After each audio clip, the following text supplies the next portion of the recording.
अस्सलाम वालेकुम। मैं इस वक्त तोबा टैक्सिंग के अंदर मौजूद हूँ और यहाँ पर एक फार्मर का फील्ड विज़िट कर रहा था, तो उसने मुझे दिखाया कि उनकी जो ज़्यादातर गंदम है वो गिरी हुई है। तो मैंने उनसे पूछा कि सबसे पहले आप मुझे जो है वो अपनी प्रैक्टिस बताएं और मुझे बताएं कि आप खाद कौन सी इस्तेमाल करते हैं। तो उन्होंने मुझे बताया कि मैं सिर्फ़ और सिर्फ जो है वो यूरिया खाद का इस्तेमाल करता हूँ। वीडियो बैठ के बनाने का मकसद ये है कि मैं आपको दिखा सकूँ कि इस वक्त जो है इसका तना जो है वो बिल्कुल भी उसके अंदर जान नहीं है। अब क्या होता क्या है कि जब आप सिर्फ़ और सिर्फ जो है वो यूरिया खाद का इस्तेमाल करते हैं तो वो आपको शुरू में फसल तो बड़ी हरी भरी नज़र आती है और ऐसे लगता है कि ये बहुत अच्छी पैदावार देगी।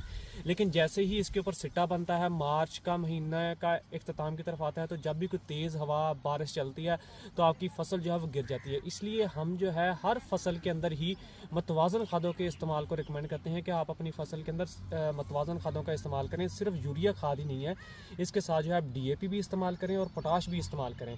और इसके साथ साथ अगर आप अपनी ज़मीन का तज्ज़िया करवाएं, अगर आपकी ज़मीन के अंदर किसी माइक्रो न्यूट्रिएंट की कमी है तो वो भी जो है उसके साथ इस्तेमाल करें, तो इसके साथ आप अच्छी पैदावार जो है वो ले सकते हैं। अगर इन्होंने अपनी ज़मीन के अंदर यूरिया के साथ मतवाज़न खादों का इस्तेमाल किया होता तो इनकी फसल जो है वो गिरती। ये आप देख सकते हैं कि अब इसमें जो है गंदम की सारी फसल गिरी हुई है। एक चीज़ बड़ी अहम है कि बाज़ औक़ात आप मतवाज़न खादों का इस्तेमाल कर रहे होते हैं, लेकिन फिर भी आपको जो है अच्छी पैदावार देखने को नहीं मिलती। तो उसमें एक बड़ी अहम चीज़ है कि पाकिस्तान की ज़मीनें जो हैं ज़्यादा हसासियत वाली हैं, यानी उनकी पीएच ज़्यादा है।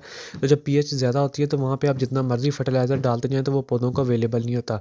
तो ऐसी सूरत में क्या करना चाहिए कि आपको अपनी ज़मीन में एसिडिक यानी कम पीएच वाली खादें इस्तेमाल करनी चाहिए। उससे क्या होगा कि आपकी ज़मीन के अंदर न्यूट्रिएंट्स ज़्यादा से ज़्यादा पौधों को अवेलेबल होंगे और आपकी फसल अच्छी पैदावार देगी।